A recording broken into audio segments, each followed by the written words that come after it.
live. What's up, everybody? It is your boy, Andrew Esquire, checking into you guys from Tokyo, Japan. I'm still here in Tokyo, and this is not a jokio. It is not a drill. We are live here today with the live emojis in chat. Thank you, Danielle. We are live here today from Tokyo. I'm ready to get back in it. I have been so busy the last week. It's been nuts here in Tokyo. I had my Go East conference, which went really well the other day. Shout out to everybody who attended, as well as Max Mura and Josh who attended. Me and Copium, Josh who attended and presented. Josh actually presented at the conference. Thank you to everybody who showed up. We also had a meetup in Akihabara on Sunday. So shout out to everybody who made it there and made it in to Tokyo to hang out with me in person the last couple days. It's really been awesome and it's been great. And I hope everyone everywhere has a very fun Halloween. It is, of course, actual Halloween night here, or Halloween day here in Tokyo. That'll be tomorrow for you guys as well. Is it possible for Max to go more east? Not really. Not really. And shout out to the rats in the castles. Yes, love it. But we're going to have a big one here tonight, guys. We're going to go in. We're going to talk Pandaverse. We're going to talk the Perlmutter and Nelson Peltz combo. We're also going to really go in on some Disney shill. We've got a pixie duster who literally thinks that WDW Pro and Valiant Renegade are dumb. He is absolutely 100% called my homies dumb. And you know, if there's one thing about this lawyer, right, about this guy on YouTube, this hoe is loyal. So when you come out here swinging on my boy Valiant Renegade and on WW Pro, you know that I am going to be coming for you, especially Valiant, especially my boy, right? You can't come for my boy like that and not expect me to come for you. I may have missed his 50K celebration because I was literally doing my conference here in Tokyo. So I couldn't make his 50K, but I love him and I got his back when it hits the road, when it matters. I got my people. I got my people. Sleazy says, to be fair, you're all dumb. You're just less dumb than most. That's true. The standard is to be less dumb than everybody else, but it's all by comparison. And this guy who called Valiant dumb, yeah, he is much dumber. We're going to get there. We're going to get there. But it's good to see all you guys in the chat. Shout out to all the members in the house. We're seeing so much green. Guys, we almost have the sea of green here in the chat thanks to all those members and the member donations. We're doing great. Look, Danielle, we've got Steve C, we've got Bella Stella, Lauren, Andrew F, Gene XO. Good to see you guys all here in the chat. We got Leanne Flynn up in the house, Criminal Investigation, Ike Broflovsky. Who else we got in here? Nick Cruiser, good to see you. Opus, all you guys. And then we've got the homies on Rumble, Emirask, MK Ferris, Maria Hargis Art. Good to see all you guys over there on Rumble. We are live AF. We are live AF. And then over there on Local, the Degenerates, we've got Sleazy, we've got Jay, we've got Steve C, Lauren, all you guys over here posting very questionable memes already in the morning already. But I do appreciate it. I appreciate it, guys. So let's just go right in with Pandaverse. Okay. So obviously, I think most of you have seen the Pandaverse. I think most of you have at least seen the clips. I can't play the clips. I'm not going to play the clips because I'm not here trying to catch a copyright strike. But I do just want to talk really quickly because I did the episode before, right? So before Pandaverse went live, and this is live, guys. This is so live. This is so live. Before Pandaverse went online, I did an episode and I said, it's going to be good. It'll throw some stuff, but it won't go all in. I stand by my assessment, okay? It was hilarious. The clips I saw were hilarious. Clearly, it's an attack on Kathleen Kennedy, although in the end, they end up shaking hands, right? Like Cartman and Kathleen Kennedy shake hands. But clearly, the make it a woman, make it gay, make it lame. I mean, and I know other people are more censored. Other channels are more censored. This is, of course, legal mindset where we don't censor things. We just say what happened. That's what happened. That's what the line was. Make it, put a chick in it, make it gay, make it lame. You know, it's like, well, you're not wrong. You're not wrong. And the thing they didn't do, the thing they did not do, and I told you guys they were going to do this. I said it beforehand, which is why it's not the super W that people make it out to be. They did not go after Iger. They didn't touch Iger. And frankly, the real is that it is much more Iger's fault than Kathleen Kennedy. Trying to pin it all on Kathleen Kennedy is not really as funny, because really, if you'd said it's Iger and then Kathleen Kennedy was like following Iger's orders or whatever else, that makes more sense, right? You could do like an Iger episode that would be much funnier than if you did it the other way, but they pulled that punch, right? They pulled that punch. So that's where they really said, okay, we could go after Kevin Feige or Iger. And by the way, of the two, I think Iger is more relevant than Feige, because once again, Iger's giving the marching orders. He's the big boss, right? So he has the power to tell KK to do whatever he wants her to do. He could say, do this or you're fired, KK. And, you know, she's got to do that, right? So that's where I think they pulled the biggest punch in the Pandaverse, is they let Iger off the hook. Now, people say, "Oh, save him for the sequel." Well, maybe, but we'll see. I mean, we'll see how that goes. We'll see how that goes in the future. I think if there's more failures and the direction continues to slide downward, then it may happen. But for now, it's just KK. Now, of course, like I said, KK, I do agree. People say KK is the reason Star Wars failed. I agree.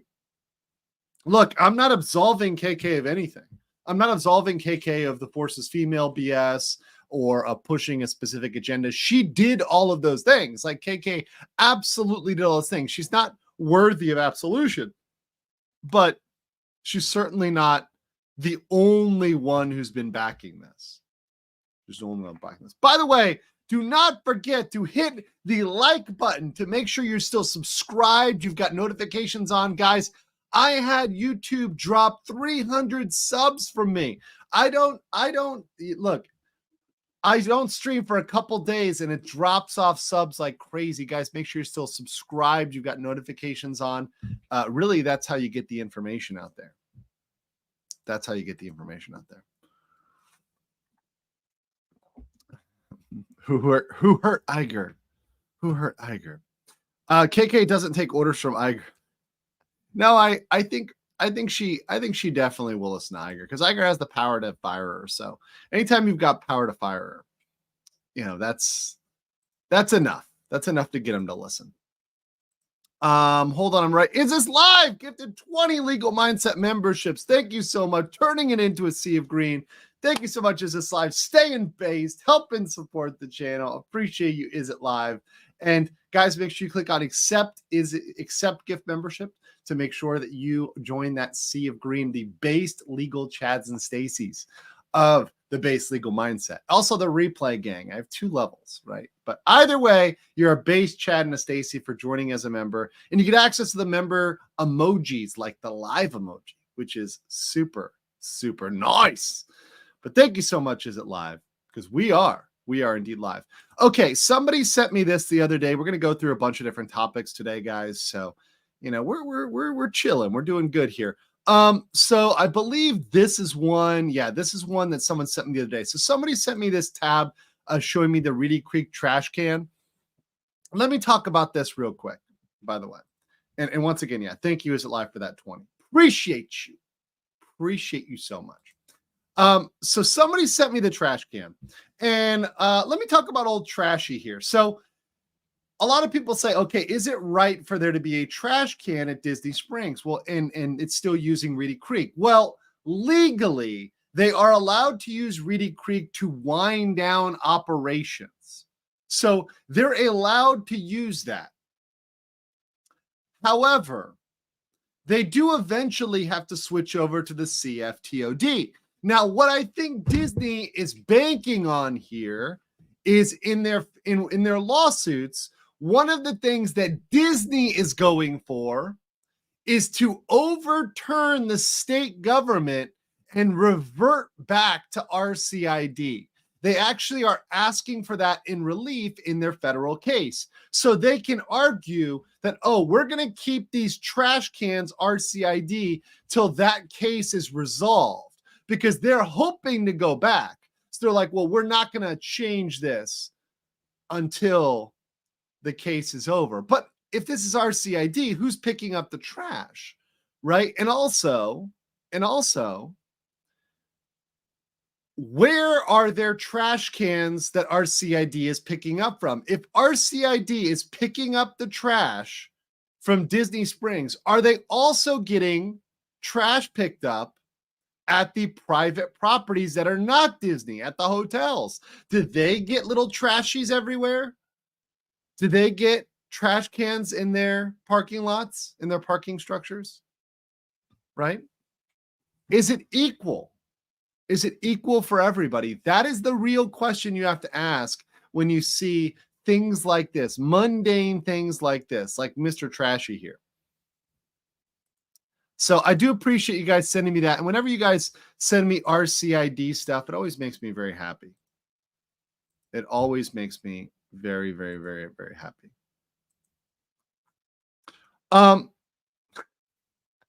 Yes, you see a trash can, just put a chick in it. Make it gay. It's okay. It's okay. We're adding to our diversity score here. We're adding to our diversity score. So I want to bring up, while we're talking about the lawsuit, there was this really bad article that I have to share with you guys, because these articles are still out there. They are still floating out there after all this time. So there's this article here that reads, if Disney warns that if DeSantis wins the lawsuit, others will be punished for disfavored views. So this is an article put out on ABC, October 21st, 2023.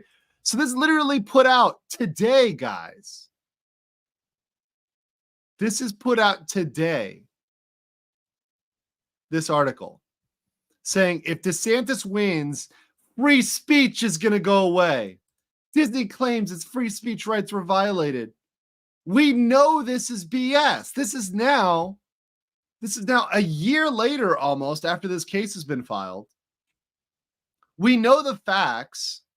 We know the fact that this has nothing to do with free speech and everything to do with Disney entering into illegal contracts. But they're still parroting this on ABC. The mainstream media is still using that talking point, that Disney talking point. And this is a Disney talking point. As Disney comes closer and closer and closer to losing these lawsuits, or the dropping themselves out of these lawsuits. So they argue here, if Florida Governor Ron DeSantis wins a federal lawsuit in which Disney claims its free speech rights were violated. By the way, Ron DeSantis isn't even really a proper party to that lawsuit. It's really the CFTOD, the district, that's the proper party. But that being said, this has nothing to do with disfavored viewpoints. Disney wasn't punished at all. RCID was disbanded. That's not Disney. The key argument here that nobody brings up, the shill media doesn't even touch this point.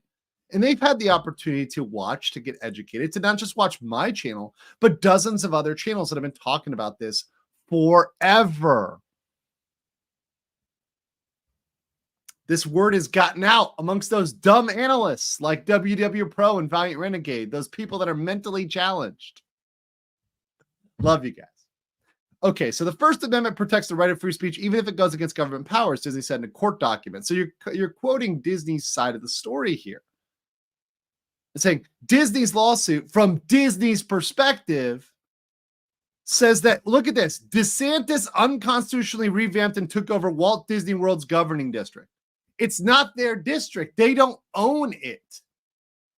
Saying they own it as an article, that's disingenuous, and this hurts Disney. This leads them towards criminal violations, securities violations, to frame it this way. Right? The district had been controlled by Disney supporters. No. Disney ex-employees, current employees, board members, providing services for Disney World, but not just Disney World, for other properties as well. Why don't they ever mention that? Why don't they ever mention that? And look at it this way, that they immediately stripped Disney of its voting rights in a governing body that oversees Disney's use of its own private property. All governments oversee private property. That's what a government does. You don't have a right to that. And of course, but I will say the one thing they do add in here is they do mention the state court battle, because they're about to lose that battle. And they also brought their claims from the federal court into state court that made people pay attention to state court. So now people are finally acknowledging, almost a year later, that the state case exists. And that these 11th hour deals, well, they were illegal. Now, they don't go into their arguments. Look, they give zero substance of the state argument here. Mr. Mark Schneider. Zero substance of that. So once again, they're still shilling. They're still lying about what's going on. Good to know that they're still full of it, even now. The access media, the BS media is still full of it. Floral says, if Peltz takes over, can he help Iger go to jail? Yes, he absolutely can aid him quickly into jail.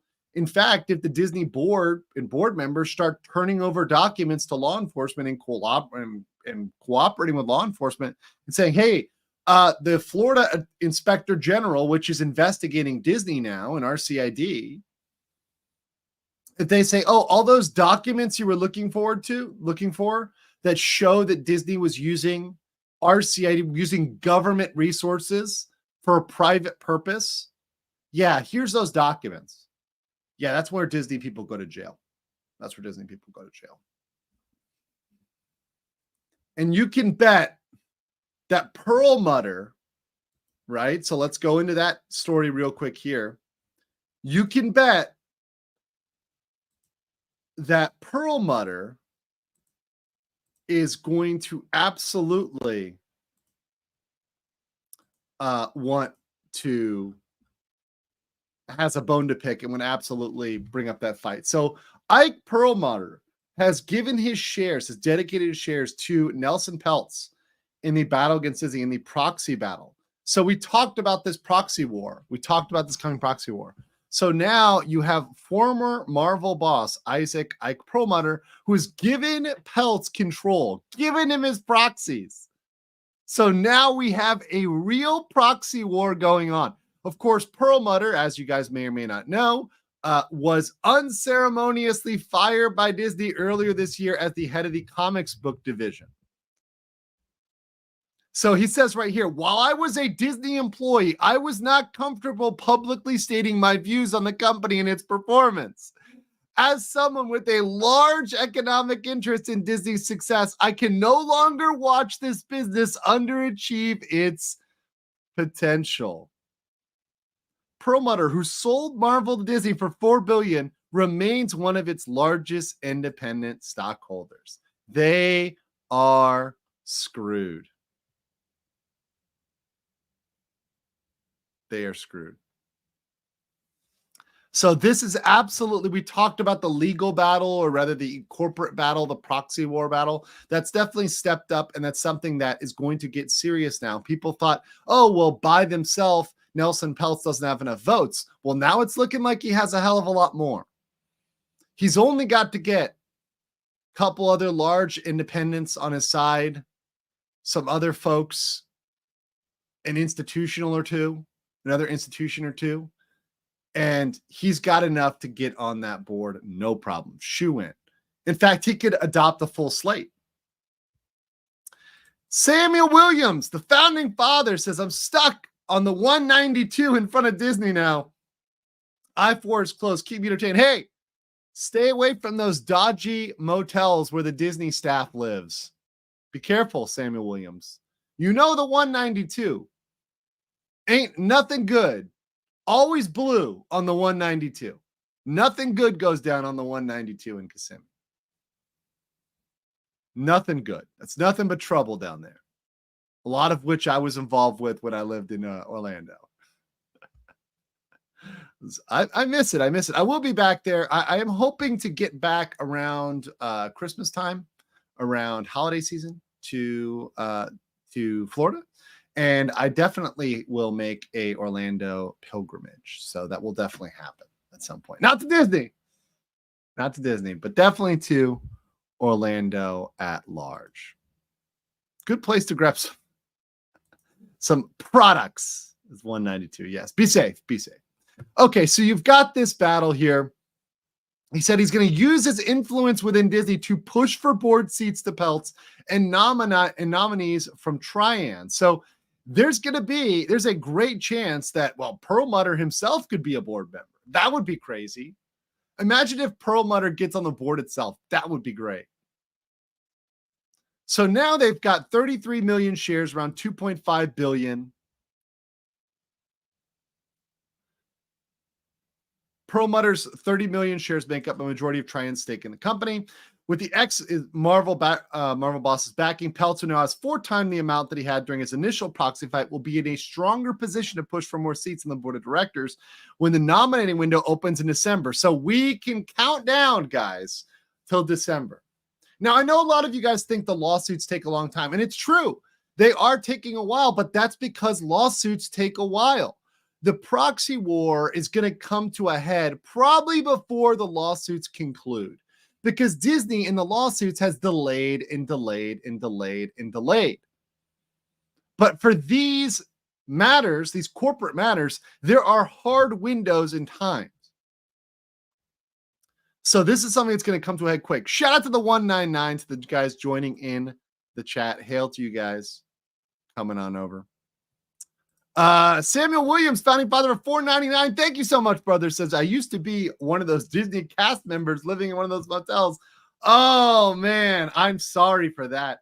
Look, listen, I know how rough it is. I know it's historically bad. I have snuck into, can I say this? I think the statute of limitation is passed. Come at me for trespassing, Disney. Come at me, bro. I've definitely snuck into some of the Disney cast housing. Let's say the Vista Lay, if you will.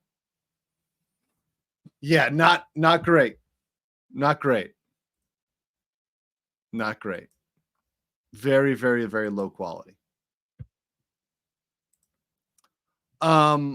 Making sure I'm caught up here. Let's see. Oh, and thank you, Legendary Racing, offering up the captain's table on the Star Cruiser. Offering up the Halcyon token. That's kind of cool. It's kind of cool. Very limited, very, very limited edition.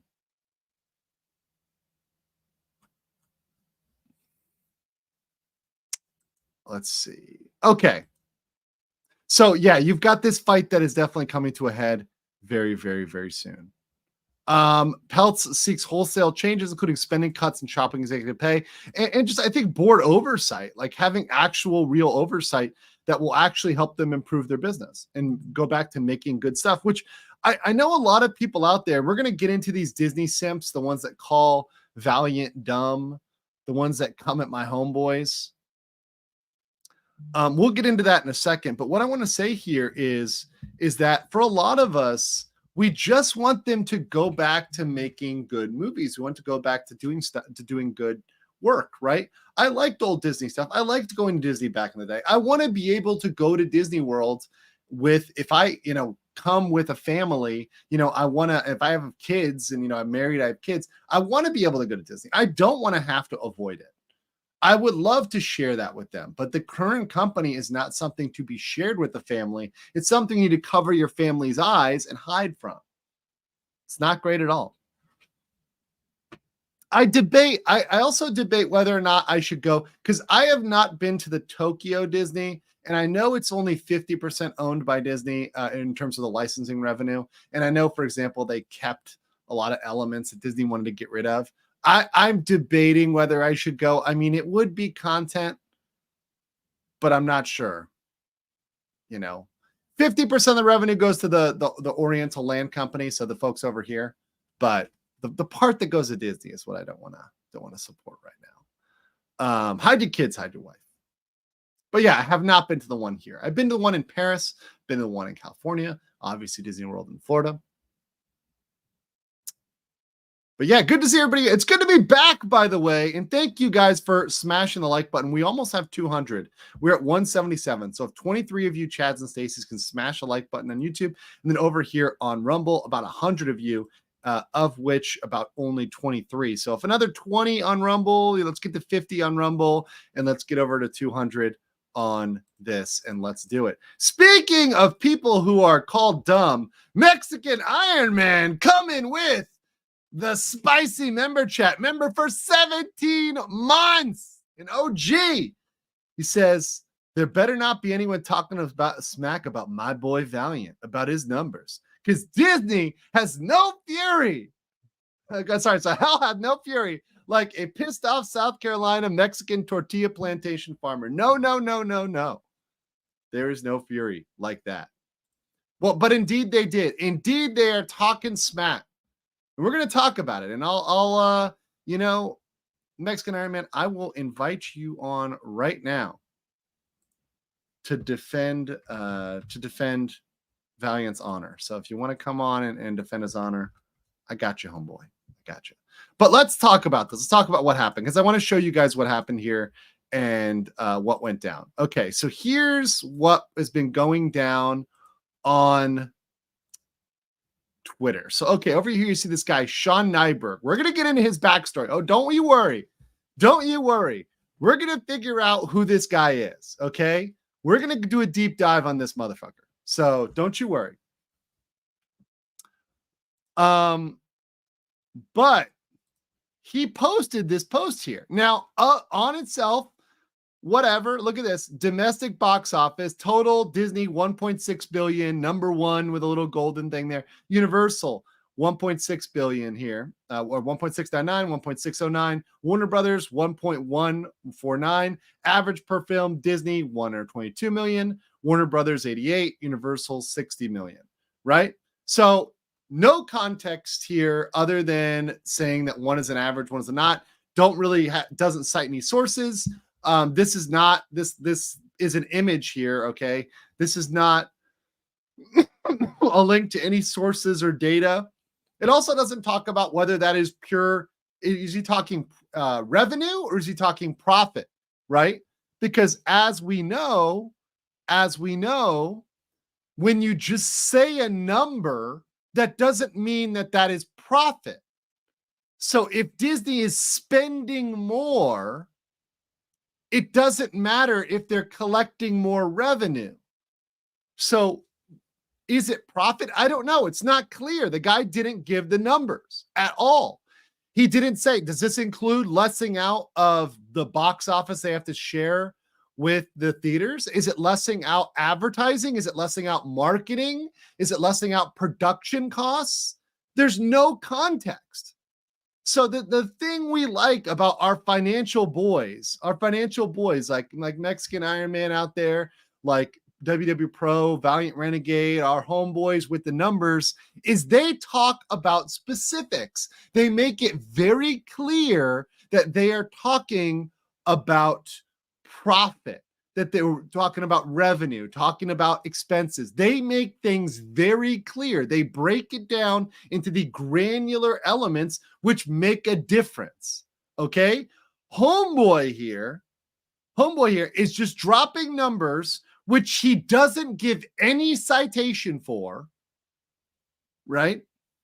Just drops a number on Twitter and a little emoji, right? Because it's cute. And he thinks he's cute.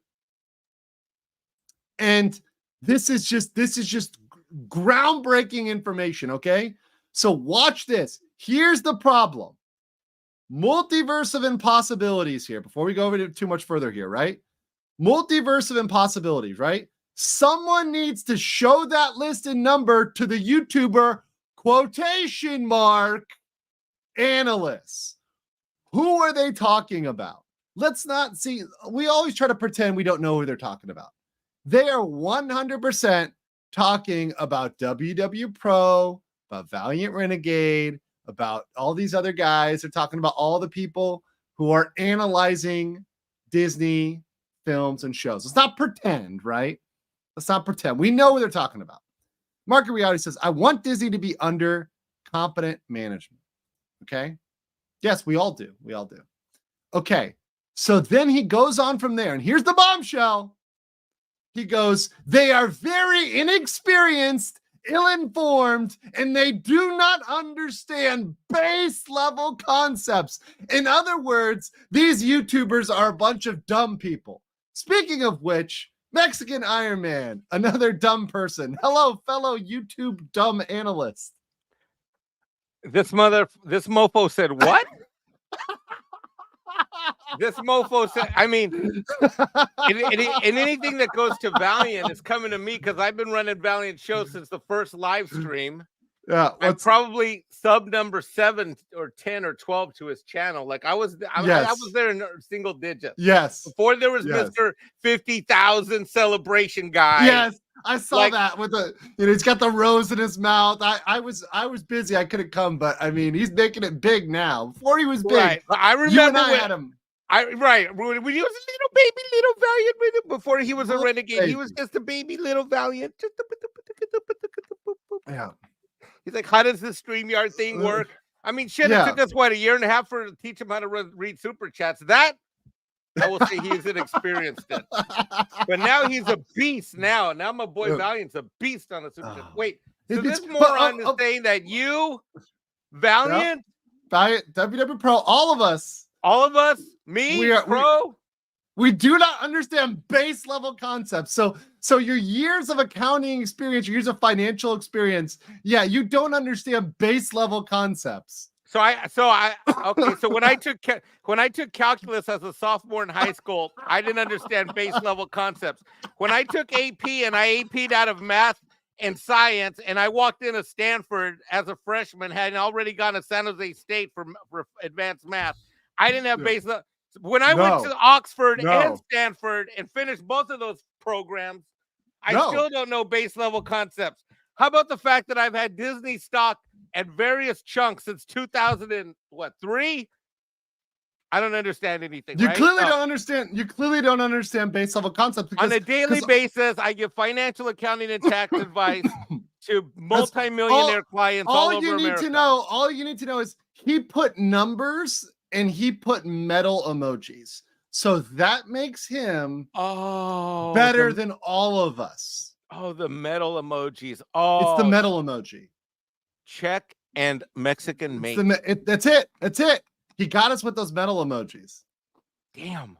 I don't understand base metal Mexican metal. What the metal emojis? Okay, what started this? I'm sorry I know you took it down already, but I missed it. What was the what started it was I'll share it again. It's I've got it all pulled up here. But what started it was this. So he posted these numbers, right? That Disney is allegedly, once again, out of nowhere, 1.699 billion. Okay, is that gross revenue? Like, what is that? You're not really saying what that is. So saying Disney is number one in domestic box office over Universal and Warner Brothers, and that they made more, they average making more per film somehow. We once again not knowing whether this is revenue, profit, anything else. So there was a comment. Someone needs to show that list of numbers to the YouTuber analysts. So that's where that devolved. And of course, so from there, and let me share this one here. Of course, you had a response by Pro, who's very kind. He's not me. I'm an asshole, right? I'm an asshole too. By the way, I'm that guy. For those playing along at home, me and Legal Mindset get along so well because we are both based AF. We don't give a F. I don't care. And especially if you come for my friends, like, I'm sorry. I have almost no sympathy for you. Like, I am going to savagely come at you because you tried to talk shit and get away with it. Right. Right. And when I do a little bit of due diligence into you, which, by the way, we're about to do a little bit of due diligence on this guy, like just basic due diligence, like you see the type of people that make these comments on Twitter. right? Particularly the Disney shills. You're going to look into this guy and say, oh, well, who is this guy? He's got a blue check mark, right? He must be somebody. Let me read the super chat. It's This Live said, it's a cute post on X. They should try to profit and loss for the next post. Consider after Marvel and Wish, Disney will have lost money on 9 out of 10 movies this year. Thank you. Boom. Hold, mic drop. Oh, is that a base level concept for you, Sean? Is that a base level concept, profit and loss, or is that too complicated for you? Right? Base level concepts. You know what his base level concept. His baseless level concept is that he's equating gross revenue with net profit. But that number matters. But okay, so let's do this real quick. Okay, but look, he's a sophisticated individual. He's a sophisticated individual here, of course, Mexican Iron Man. We've got a truly sophisticated individual. So we got Sean here, right? He's got his blue check mark. He's got a blue check mark. He's there. He's got a blue check mark there with his boyfriend at a screening of The Little Mermaid. You know, we'll just leave that comment there. Lawyer investor. Right? No. Oh, he went to University of Washington, Gonzaga Law. Oh, wow, he's got a law degree. Well, of course, if he's a lawyer, then there's no way he's wrong at all whatsoever, right? No way he's wrong whatsoever, and no way at all that he would be biased in any way, shape, or form for Disney. It's not like this guy. If you go to his profile and just kind of look at his openly accessible Instagram profile, which he How come his profile photo is like from 15 years and about 100 pounds ago? Yeah, that's a relevant fact here. You notice there's a lot of Disney on here, right? There's a whole lot of Disney on there. Look at it's like that's real objective. It's once again, you look at these folks and you're like, oh, so you're going to Disney events pretty much every week. Right. Wow. And you're posting over here on your Instagram profile. This is on his Instagram. Wow. This is how narcissistic this motherfucker is. He posts a quote because he was quoted as a lawyer and Disney investor, which, by the way, Mexican Iron Man, you're a Disney investor. Right. I'm not a lawyer, but I run a tax firm. I serve clients around the country, a couple overseas. Right. A Disney investor. In fact, I would say I would like to say that I am probably a better Disney stock loss expert because my dumb ass, which got a pot of stock from my mom when she just died in the early 2000s, right? Back then the price was really low. But my brilliant taco ass decided to buy another block of it at between 172 and 184 back in the day, a few years ago. Yeah. Because I believed in Bob. I thought we were gonna get that Netflix, $400 share nectar. Yeah, no, it didn't happen. It did not happen. I'm dollar cost averaging my ass all the way to the tortilla farm. and you know what? The bottom's not in yet, boys. Oh no, I don't think so. Yeah, Mexican Iron Man has more money to lose for those playing at home. Well, not accept. Go ahead. The fun thing here is that this guy, who probably has once again a couple shares, he probably has less than Mexican Iron Man, right? Like this guy here says, oh, well, the vitriol Mr. Chapek faced regarding Galaxy's Edge, it's not fair. It's not fair. The blame, it should be on Josh tomorrow. It should be on other people. It should not be on Iger. Iger shouldn't be blamed for that. We got to protect Iger. Iger's the one who listened to dumbass KK when she walked in the door and said, we need to forget all these 50 plus year olds that have cash, and we need to go for the next generation and focus everything on the sequel trilogy. Dude, Disneyland, I just went in February with my sister who still has annual passes. Dude, it's boring. The Disneyland Star Wars, it's just so freaking boring over there. There's nothing to do except like wait in line for a lightsaber, which by the way, there's you didn't get on the Galactic Star Cruiser like Sean. You didn't attend the Galactic Star Cruiser with him and his homeboys. It wasn't something you paid thousands of dollars. Not only did I not go on the Galactic Star Cruiser, you didn't do that. I didn't wear pink when I went. You didn't wear pink when you did it? You are a bigot, you are a racist, and you are absolutely the worst. Absolutely the worst. And I don't understand basic financial concepts. Yeah, like Scorpio Red Dragon says base level profit equal income minus expenses. Right there. Right there. Oh my God. Oh, my mind is blown by this. As a lawyer who isn't an investor. Oh God, I don't have Disney stock, so I'm not on your level of investment wisdom of just buying dog shit stocks that go down, right? Oh God. Hashtag not financial advice, right? Like, these concepts, they just blow my mind. We're using the highlighter of truth and justice here. Of justice, of profit equals income minus expense. Wow. It's almost like that's an analysis that is a basic one that Valiant and WW Pro, those guys do that every single freaking Okay, episode. I don't want to be mean, but I got to ask you a question. You're an attorney. Yeah. Yes, attorneys can be dumb. Next question. That was the question. That is exactly what I was. That was the question. All right, the question is, how are attorneys so dumb? If you saw some of those people I walked out of the bar exam with, I mean, I've seen like old world monkeys. Like here in Tokyo, there's actually, like not in Tokyo, actually a little outside Tokyo. They're these Japanese monkeys, and they will wait till they hear the sound of a coin in a vending machine, and they'll pop out and scare you. And since they shock you, like they just pop out and jump scare you, while you're shocked, they'll steal your drink.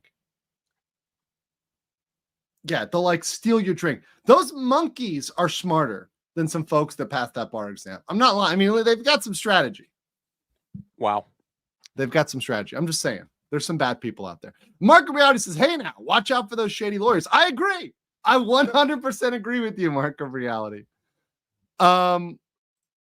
Brandon, the anime guy for 2, says, for not being a poo cuber, MIM is everywhere. Yes, Mexican Iron Man is everywhere. Actually, no, I think Mexican Iron Man, you actually, Mike, you actually call yourself a YouTuber now, right? You're officially a YouTuber. No, I'm officially not a YouTuber. No, didn't you come out of the closet like recently with YouTube? Okay, I accidentally posted something on Twitter, and then I accidentally said something on a live stream, and that Twitter thing got clipped, and then my voice, and then the record, it was a mistake.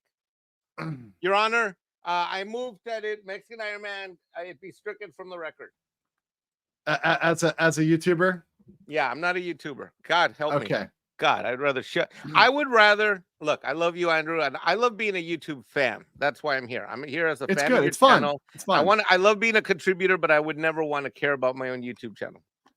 It is a pain in the ass. It's a pain in the ass. I'm not gonna lie. And for those who want to start and do want to pursue it, I just say there is a very excellent course available from Legal Mindset who walks you through the ABCs and the 1, 2, 3s of how you can embrace the basic concepts of being hyper successful at YouTubing. Yes. Andrew's experience on multiple channels that he's built and got monetized in what I will call record time, record growth, record monetizations. You too can become a YouTuber by signing up and purchasing Andrew's how-to class with the ABCs and the 1, 2, 3s of how you can go from watching YouTube to putting hundreds, if not thousands of dollars in your pocket. Yes, Danielle can get that link in the chat. That's YouTube, my YouTube course, YouTube Hustle Mastery.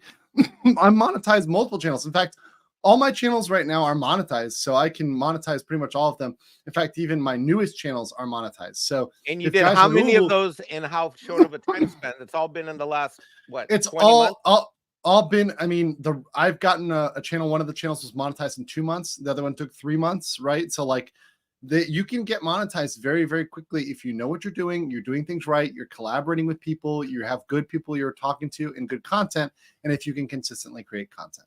Don't trust your own judgment. Trust the Legal Mindset. Do it. Check that out. That course is in the description as well below. So alt base equals bank account equals paycheck minus spouse. Wait, what? Bank account equals paycheck minus spouse? I like that. It's like the cost your wife extracts, Scorpion, equals what's in your bank account. I like it. Let's see. Mike's good at sniffing out BS and lonely women. Nothing wrong with either bit of that. Yeah, I'm pretty good at that. I'm good at sniffing that out. I'm good at sniffing that out too. Trina White, member for 1 month, says Ike Perlmutter, former Marvel executive, just entrusted his Disney shares to Nelson Peltz's fund management to aid more seats in the Disney board. Yes, I covered that. What are your thoughts on that, Mike? I covered it, but I want to get your thoughts Do you think that really tips the scale, and this is really like leading us towards a actual seat being taken on the board for Peltz and Perlmutter for the Alliance? I do, for a couple reasons. Number one is that Ike was on the board before. Number two is that Peltz has tripled his number of shares since this whole proxy discussion started at the beginning of 2023. So he's got triple the number, and that's without Ike's shares. Now he's got Ike's on top of it. And what that does is it sets the stage that it's making the case very compelling that how do you tell this guy no? How do you, Andrew, if you're the CEO of a company, chairman of the board, your CEO, how does your board of directors not allow this large, massive block of individual shares that are held by essentially two people, Nielsen through his investment firm and Ike personally?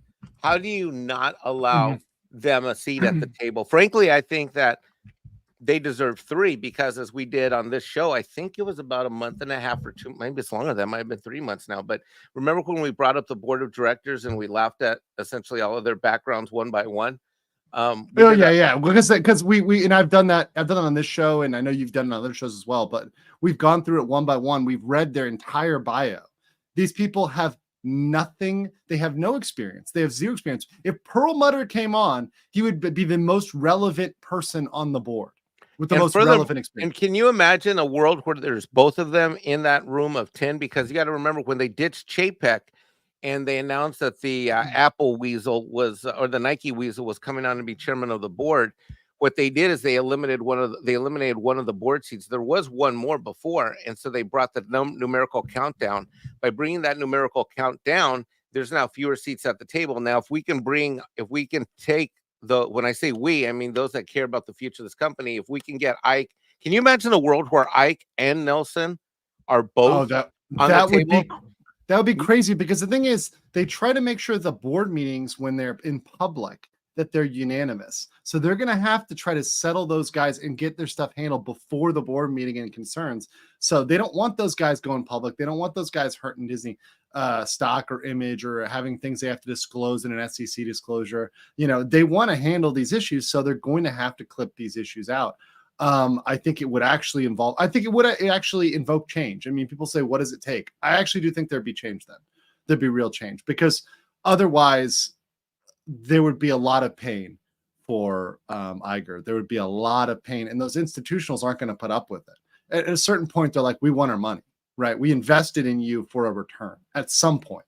And let's not forget that one of the conditions by which Nielsen pulled back was that Bob mentioned that in addition to cost-cutting strategies, that there would be a dividend by year's end. Now, he didn't specify fiscal year end, which was September 30th, which would be announced November 8th, or calendar year end, but he did say the end of the year, and he said that in 2023. So let's see. I mean, I don't even know if they can even do a rinky-dink penny stock at this point. I'm afraid what Iger's going to do to be a true weasel, which is what he is. I mean, the fact that he said year's end, he knows that he could have said fiscal year end, and he could have said calendar year end. And on that, he used the weasel word. The weasel. Yeah, he said by year's end we're looking to issue a dividend. Well, what year end? Fiscal year end September 30th, or calendar year end December 31st, which he could still announce it in January, February. That's very weaselly. He could have been very precise. Now, what he could do to be even further more weaselly, next week, Wednesday. Yeah, it's Wednesday next week. They've got the call. The call's coming up, right? Right. It's Wednesday, not in 2 days, but a week from 2 days. Right. So what he could do is he could do something like declare a dividend but not pay it. And that would be really weaselly. And if Wall Street rewards him for that, I'd be in shock.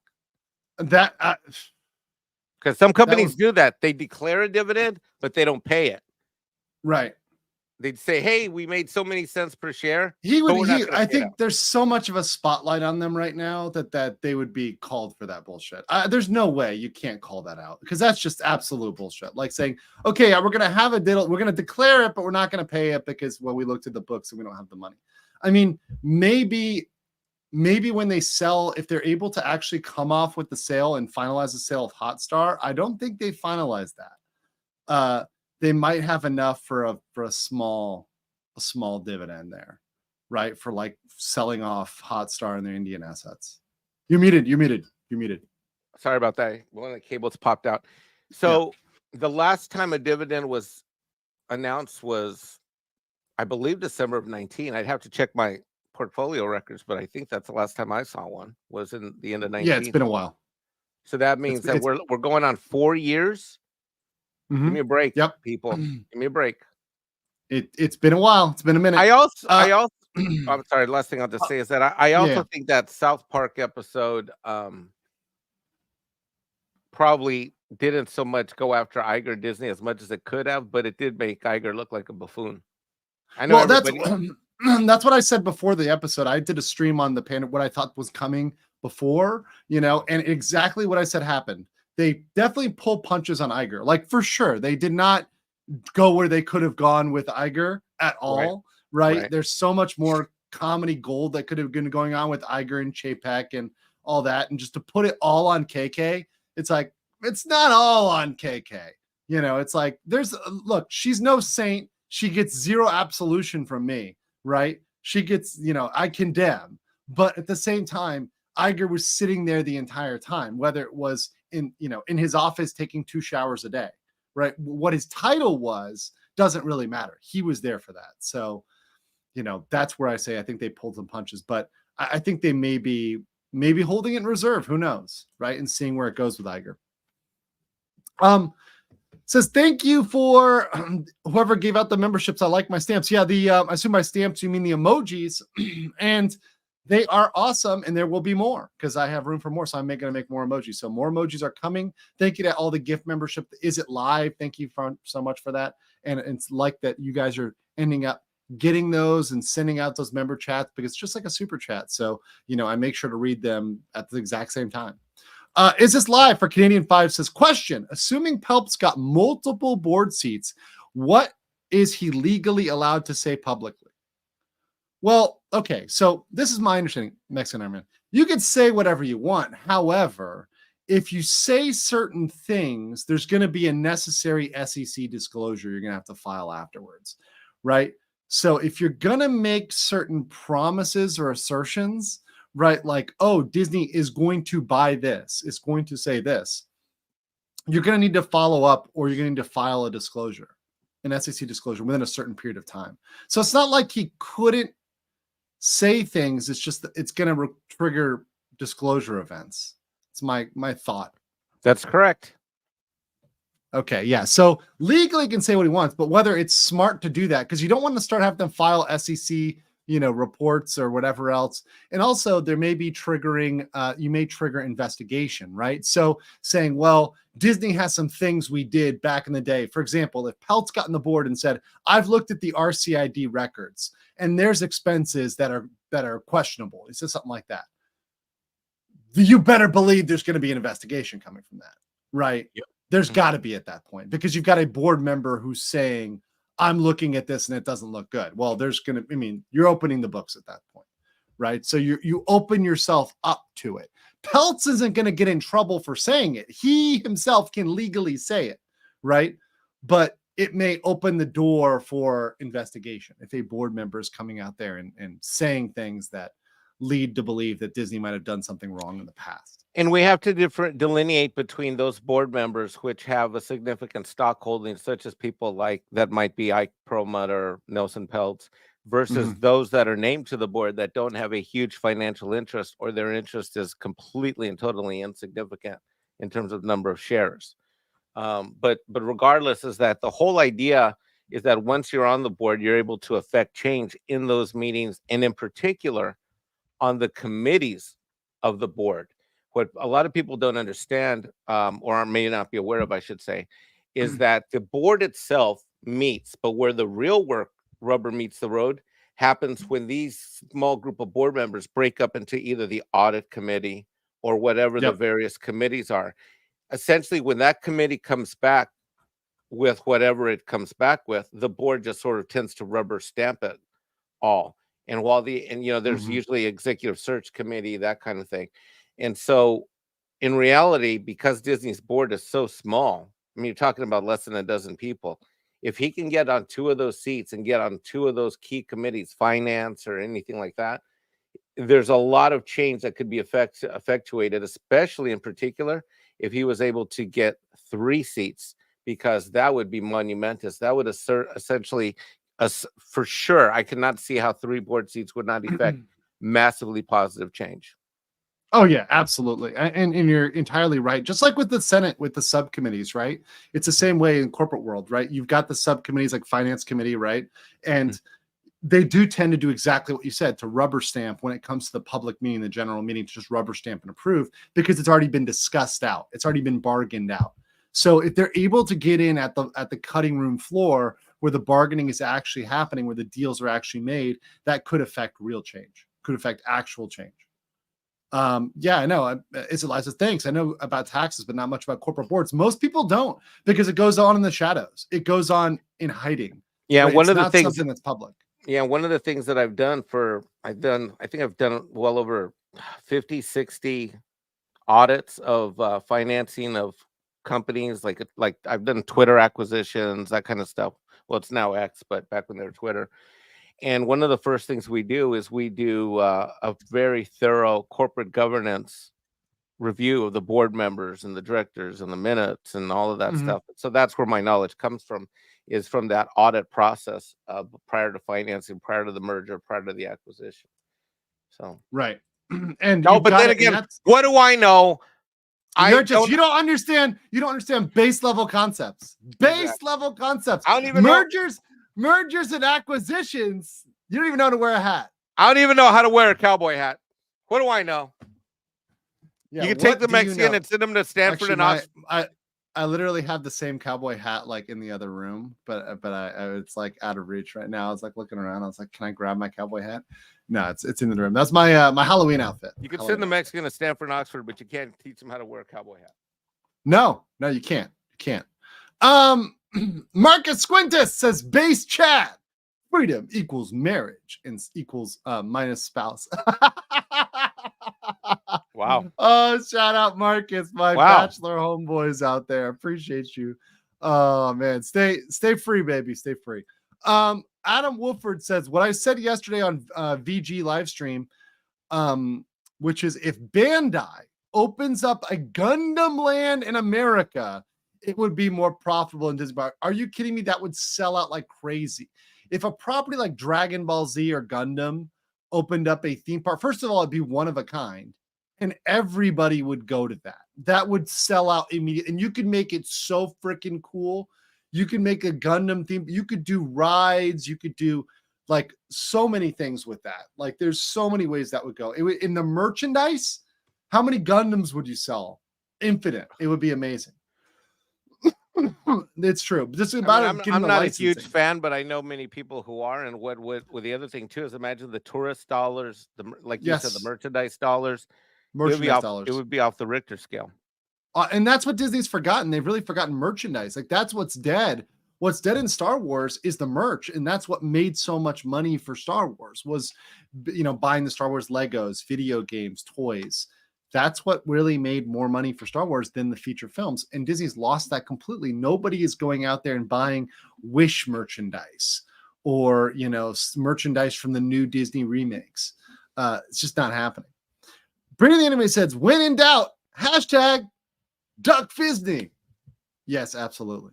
When in doubt, hashtag Duck Disney. Let me get your thoughts on this real quick, because I actually haven't talked about this at all. So have you seen the remake, the photo here, I think I saw, I don't know whether it was Nerdrotic or whoever else who had the Brazzers logo in the bottom corner here, but the Brazzers logo, the CG remake of Snow White, and then the announcement that it's going to be delayed for a full year. I mean, is this timing and then it coordinates this timing comes down at the same time as the Pandaverse, and at the same time the Daily Wire announced the Brett Cooper version. So what are your thoughts on that, Mexican Iron Man? What does this mean for Snow White as a film? What does this mean for Snow White, like with Rachel Zegler? Like, is she in trouble? What do you think about with well, number one, changes? I can't stand this hoe. I think she's an embarrassment to Hollywood. She's an embarrassment to my people. Although I have a hard time thinking that she's of my people. I think she's just claiming the Latin Brown card when it's convenient. When it's convenient, right? I find it odd that they're going to spend so much money on these computer generated CGI characters when they could have just hired little people and probably Yeah, paid less. yeah, That's yeah. odd to me. It's really odd. I think that the image was released coincides with them announcing that they're not done with this movie and they're going to push it back off. I don't necessarily buy into the fact that they're reshooting the whole thing. I think that they're like everything They have enough time. I mean, technically, if they're moving it to 2025, they have enough time technically. Yeah, they have enough time to do whatever they want, kind of like they did with the Flash, to just tool it and retool it. But I think the real thing is that this image was released in an effort to be very authentic from the Disney perspective. I don't agree with what they did, but I think they're trying to say this is what our Snow White's really going to look like. And I do think from a PR standpoint, it was a response to the Daily Wire stuff. Yeah, from a PR standpoint, I absolutely think so. I think it was a counter to the Daily Wire stuff because they're like, wait a second, we're getting felted for our presentation for these hippies, right? For the Snow White and the Seven Hippies, right? Of which they're not actual dwarves. Well, we're going to redo it, but like you said, if they're really, and once again thinking about diversity, equity, inclusion, how about little people, right? Aren't they a diverse group that needs to be included? You've now taken away jobs from 7 dwarf actors that would love to do this. Get Hornswoggle up in that bitch, right? Get all those guys up in that. Like, there's many actors and that they would dream of this role. This would be their lifetime achievement role, but you're taking that away from them because you want to use CG, right? All of a sudden. Which is lazy, isn't it? Well, and it wasn't what they were originally doing. They weren't planning to use CG. They were planning to use actual actors, right? That was the shots we saw, which were clearly from the production, right? I mean, you can't really bullshit your way around that. Yeah. So I think they had to redo for sure. Leprechaun Gold, thank you for the $20 super sticker. The Shiba with the trophy. Appreciate you coming in big with the 20. Thank you so much. And then also thank you, Not K with 5 says they pissed over 200 million on Snow White, and now they are 7+1 special peoples only to remake it again. They're not even gonna break even on this one. I agree on that. I mean, I don't think they're going to break even with what they've already spent on it. I don't think this is going to fly well unless there's just some people that aren't aware of what's out there and they're going to go and see this. But I don't think this company has any credibility at all when it comes to doing this. Look, The Little Mermaid didn't look or feel right. I saw that.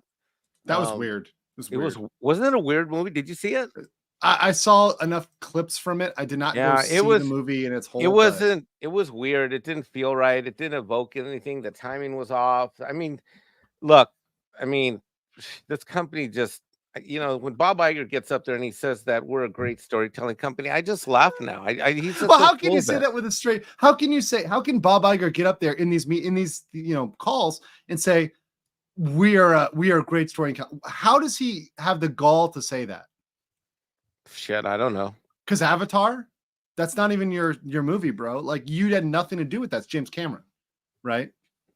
Like, James Cameron. The only thing Bob knows how to do is buy stuff and if that stuff happens to do well, make it look like he was the one that actually added value. When in reality, all he did was buy stuff. It's kind of like, wow, look at this amazing Chanel bag I have. Well, you didn't make it. You didn't build the company with the brand. You just put it up on a charge card. Right. Exactly. It's like buying something on a credit card and pretending you made it. Right? I understand how Bob operates because it reminds me of so many of my former girlfriends. Let's put it on the card. And this is the edit. Thank you guys. This is the edit. This is the edit I saw earlier. Made me laugh. Because of course I have a very mature sense of humor, guys. So yeah, I think that with that one, now someone said, I saw that Jeremy from the Quartering said it's canceled. I don't think the movie's canceled. I think they're going to make it, right? They've already said it. They put it out there. It would be more of a issue to not make it at this point. But that being said, expecting it to make any sort of revenue or make any profit, I think that's a complete L. I mean, I don't even know if we have enough basic knowledge to even speculate, Andrew, because we don't understand basic concepts, remember? We don't. According to them, Valiant, me, you, we don't understand basic concepts. We have no ability to do that. So, Sean, I want to say, Sean, homie, I know WW Pro invited you on and was going to be real polite and nice, but you're a dick. So if you want to step into the Thunderdome with a bunch of assholes, with Mexican Iron Man and me, come over, baby. Come over. Bring your boyfriend too. I'll let you bring your boyfriend. One for Mike, one for me. We'll handle you both. You're sophisticated investors, right? You know, you can wear pink. I don't care. I'm not going to shame you off the stream for pink. I'm going to shame you off for not knowing about finances, even as a lawyer, right? Oh, you're a lawyer investor. You're a sophisticated individual, right? Welcome to the Thunderdome, bitch. Come step on the channel. I know you won't because you're scared, and no pixie dusters ever want to step in the ring and have a conversation. They don't want to come on stream. I know you don't give yourself a lot of credit, but I know the kind of lawyer you were for that special district work that you've done.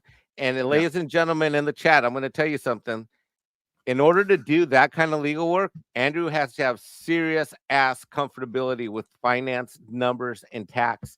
And so even though Andrew's being like, he's always been very humble. You've always been very humble about it, but I'm calling you out, bro. I know how much you really know about finance and tax and all of that, because I know the kind of lawyer you are, and I know the kind of law, the briefs and the filings and all that that we got at the redevelopment agency in Santa Clara County, City of San Jose, and all of our special districts. You are basically, I cannot think of another attorney, unless it's corporate tax specifically, that probably knows about as much about government, finance, tax, or accounting as you do as an attorney. So I want to see this match. Let's go pay-per-view. I want to see it. I am ready to throw down with Mr. Sean and his Gonzaga law and math education. I am happy to do that, versus decades of working with special districts, working in Bonnet Creek, reunion celebration, things that have intimate interrelationships with Disney, by the way, that are much more closely related to Disney than anything he's doing. People think that because they go to the parks because they're a Disney fan, they take this, they have this mentality, Mike, where they think because I ran a Disney marathon, right? Because I went to Mickey's Spooky Halloween, I now know everything about Disney, right? Because you are I go all the time. That's like someone saying I go all the time, so I know everything about it. But by the way, I just want to notice for those watching at home in the chat, notice Andrew didn't say I was wrong in anything I just said about his knowledge about numbers and finance. I give the glow mark. I can neither confirm nor deny. No, I did have to study a lot for that. And frankly, look, people know this about me. I got a master's before in public administration. I was going to be a city manager. So I did have to study government accounting, government finances, right? Like the way the zero-based budgeting of governments. So I understood that before I came in. It's different, right? It's much different. Difficult. I would have been doing that, but for a certain people in Bear Stearns and a certain thing that happened with the economy in 2008, 2009, 2010, that led to a lot of local government revenues dropping off. But for that, I would have been doing that. I wouldn't have been a lawyer. But unfortunately, or fortunately for you guys, I became a lawyer, and now here I am. Let's get to these. Wow, we got a bunch of super chats. Kumonowitsky says, it would be hilarious at this point if they write out Snow White completely and have a movie of every other scene instead. Would probably make more money as a meme movie. Honestly, if they just made a movie about the dwarves and it was like the lives of the dwarves without Snow White, I would actually pay money and go to that. Like if they told me we are editing out Rachel Zegler and we are just making a CG movie about the dwarves, I'll go to that. I will give money to go to that. If you actively market it as no Rachel Zegler, zero Rachel Zegler. By the way, she's not really one of your people. She's like her distant, by the way, not direct, right? Her distant Latinx, Latin E. It's like her grandmother or something. It's her grandmother from Colombia, right? So she's not Mexican, right? This chick was born in Jersey, and her mom's from Poland or dad. Poland, right? Like she's closer to Adolf Hitler than she is to Che Guevara, right? Yeah. Like it's just let's throw that out there. James Bunk says, has Bob Iger ever demonstrated the skills that one would expect out of a CEO? Well, let me ask you, is it fair? Has he ever? What's his greatest accomplishment? Buying Lucasfilm and Marvel only to destroy them. That's not I mean, an accomplishment. And Marvel, I guess. Here's the other thing. James, this is a fantastic question. What I'm going to say is no. What I'm going to say is that most of the kudos that he got was because he bought stuff and that added to the value. But I got to think that if you're Bob Iger, what must really gnaw at your gut is the fact that when you left and you put Bob Chapek in charge, the stock did go up to the highest levels it had ever been, and it has never returned since, and certainly not since November of last year when Bob Iger came back. So the answer, James, is absolutely not. But he sure does know how to bullshit. Yeah, he's very good at lying. He's very good at like straight face lying and presenting information and facts that are just not true. Like, for example, I read the ABC article before you got on Mexican Iron Man. They're still going with the free speech thing. They're still going with our rights are violated. And if we don't stand for this, then the free speech of everyone will be trampled. Shut up. Like you've been allowed to whine and complain about this crap. Nobody's stopped Disney from making corporate statements. Nobody's asking them to stop making corporate statements. They can do that as much as they want. There's just, once again, RCID, they're not entitled to that benefit. They're not entitled to that special benefit. Is this live says, doing a live argument with a lawyer, I would pay to see this fool debate you, Andrew. Yeah, listen, if this guy came on, I'd be willing to set up a purse for him just to come on and debate. Right? They won't do it though. They will never do it. They will never step in the house, because the only house they're comfortable with is the house of mouse. It's their safe space, because they're going to say we're dumb, ignorant fools who don't understand basic concepts. We're racists, we're Yahtzees, we're ists, we're phobes, right? Does not matter. They just will come for us. But the invite's out there. Sean wants to come. Sean can come. MIM, Mexican Iron Man with the hat sideways, looks like Gabby Hayes. And if you need one, I'll send you because good guys wear black. So says Chuck Norris. Well, I don't know if there's the Mexican Iron Man P.O. box, but but yeah. My address is on the internet. Here. It's on the internet. Oh, okay. So you've got the ability to. I'm in South Carolina. I'm in like a super secure. Look. My doorbell reloads. I don't care about getting doxxed. The tug quote, that umbrella guy quote, my doorbell reloads. I love it. Yeah, I've been using that for 2 years since he's been saying it. So I've been. It's a great one. I got it from Tug. It's great. But yeah, no, come at Mexican Iron Man, bro. It's not going to work out well for you. The Seans of the world that they don't show up. Those guys don't show up. They don't knock. They'll never knock. They'll never come for it. Disney just filed their response to a motion to dismiss in the federal court case. Yes. Disney procedurally, guys, in the cases, they've been dragging it out. And I know a lot of you guys are frustrated. You're like, why don't we have a resolution? Because they keep procedurally slowing things down. That's what I told you Disney was going to do, and that's what they're doing. If they can delay, they're going to do it. I give you the latest timing based on the filings we have now, okay? But if Disney files something else, it resets the clock. It puts another 30 days, 60 days on the clock, which is why Disney likes to drag things out. Why they're waiting to file things like discovery. They're trickling out these interrogatories or trickling out these discovery requests. They're making them as broad as possible, so they have to be narrowed by the court. All of these things that Disney is doing intentionally to make the cases go slowly, because they want to move them as long as they can into the election cycle. And I think Iger may take it as a win. Here's my prediction, Mexican Iron Man. I think Iger is trying to wait till DeSantis drops out of the presidential race so he can say, oh, well, we were the ones who killed DeSantis's presidential race or something.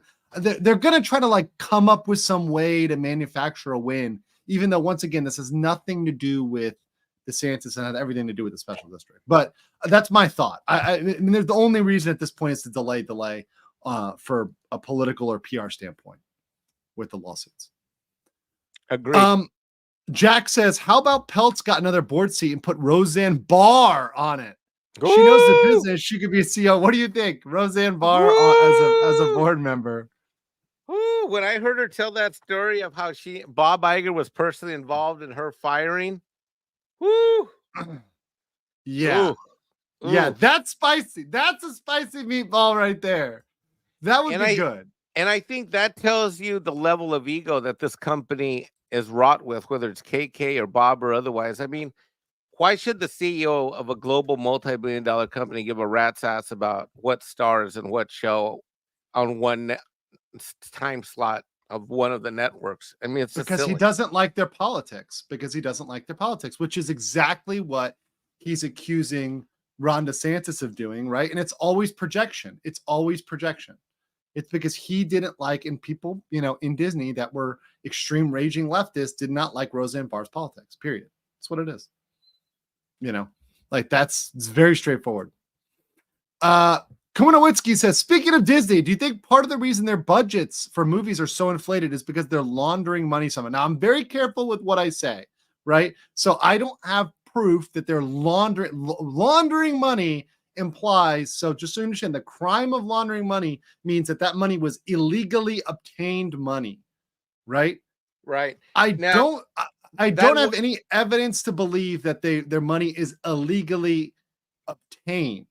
right. Right. However, misappropriation is different than laundering, right? So I think it's more possible. Once again, we need to see criminal charges. We need to see it come to court, right? We need to see it. But I think it's more possible they misappropriated money, particularly RCID funds. I think it's much more likely they misappropriated than laundered. Very careful about the language there, because unlike other lawyers, I don't just throw terms around that mean nothing. Like these things mean things, very specific things. And I think one of the things, going back to the movie side of your example, not the Reedy Creek Tax District side of things, right. but going back to the movie thing, when people throw the word around calling laundering, what it's really getting at isn't that. What it is that when we think of a budget, we say, okay, we got this much money in order to get this movie done, or this, or in our home, we've got this much money and we've got to budget our expenses. That's not how Hollywood looks at it. The way Hollywood looks at a budget is they say, okay, how much money was greenlit for that project? Let's say it's 400 or 250 million. Right. Whether I'm a producer, post-production guy, sound guy, visual effects guy, and when I say guy, I mean company. There's all these little companies they're all trying to get the maximum amount out of that budget for themselves.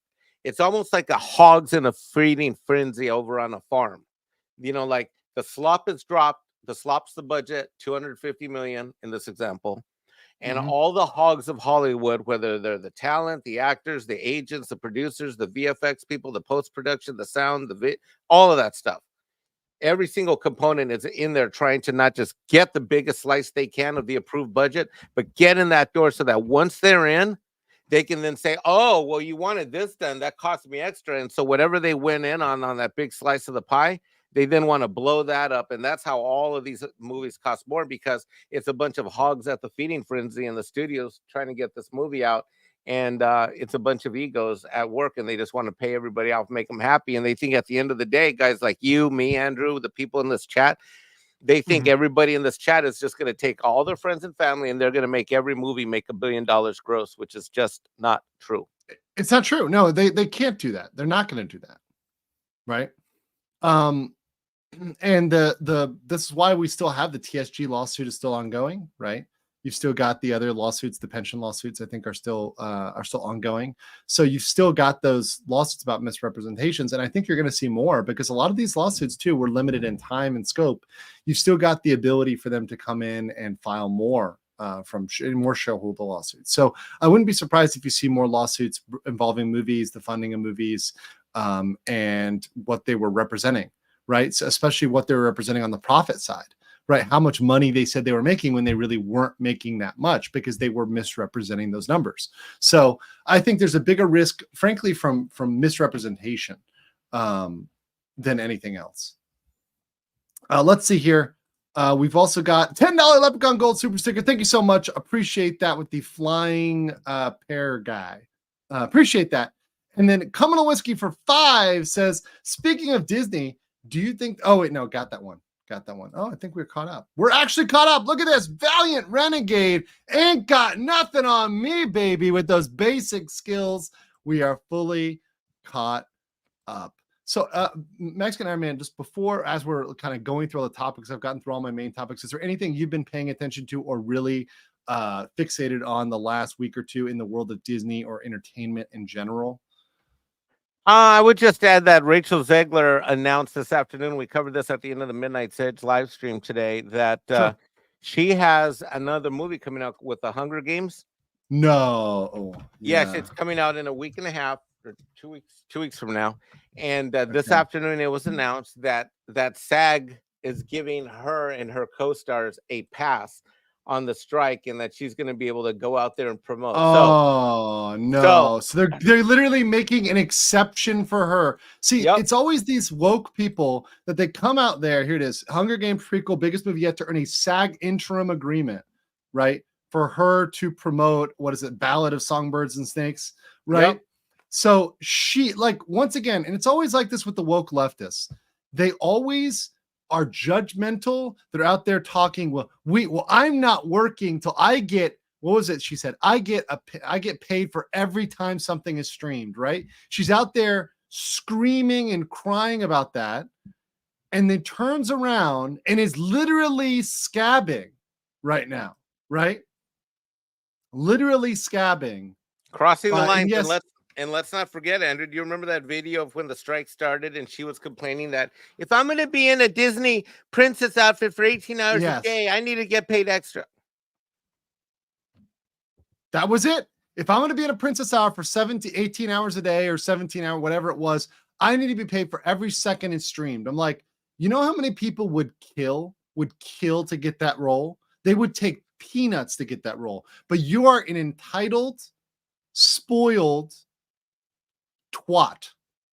You are absolutely everything that is wrong about Hollywood, everything that's wrong about that particular slice, that generational slice, the worst of the worst within that generational slice, and then you dip that in Hollywood.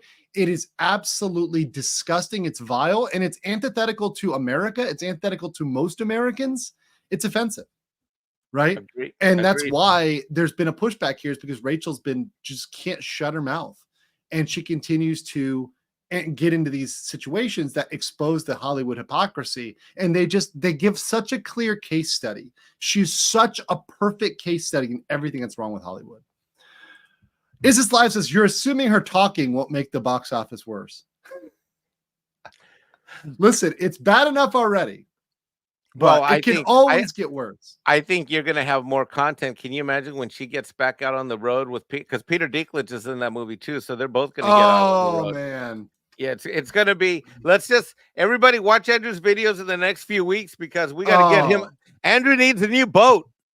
I am going to be busting on that Dinklage bussy because that guy. Speaking of assholes, Dinklage literally climbed up the dwarf ladder and pulled it up behind himself. He literally does not want any other actor to have a role in the industry but him. He's a selfish prick who is trying to get rid of all the roles for actors with dwarfism. This guy is absolutely disgusting. He's vile, and it's just like Rachel Zegler. Like Rachel Zegler, she does not stand for most Latinas. Right? She does not, to me, I don't think Latina Rachel Zegler. I don't think dwarf Peter Dinklage anymore. I think if this guy is antithetical to that. This is all Steven Spielberg's fault. Yep. Absolutely. Absolutely. So guys, I'm going to cut it there. 1 hour and 30 minutes. It's been great to be back. I'll have a stream tomorrow. Oh, show. I am going to have an anime stream while I'm here in Japan. I'm in Japan until November 7th. So I am going to do one. Stay tuned for that. You guys will know. You'll get the announcement. It'll be more ahead of time. But until then, take care. Stay easy. Stay based. Peace.